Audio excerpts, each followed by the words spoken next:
my channel, and today I'm coming at you guys with a brand new video. And today I'm going to teach you guys how to braid.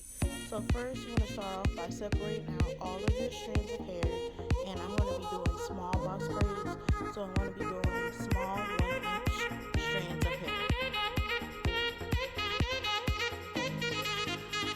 Next, you want to make sure that you moisturize your hair previously before doing box braids, and also make sure you detangle and section off in 4 sections.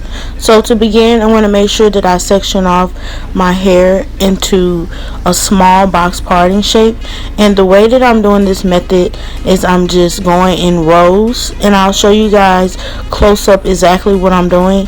But in this clip, I'm going to show you guys exactly how to grip your hair for box braids, and I'm slowing this down so I can explain how to grip your hair.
For the front braid, I did do small strands, and I did about a 1/2 inch strand.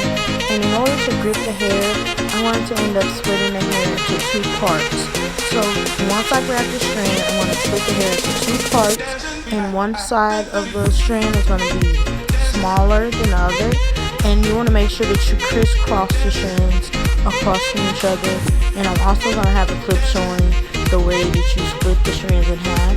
And what I do is I split the strands in half, I crisscross them, and then I apply them to the braid by gripping the real hair.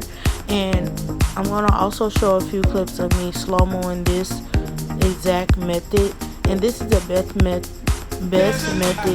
I cannot talk today. This is the best method for doing box braids so that it'll be loose and free flowing. And I just hope that you guys share your thoughts below on this method, and if it worked for you, please let me know if you like my content so far. I hope this video helps a lot of people who have trouble with braiding, and just stay tuned.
Dancing,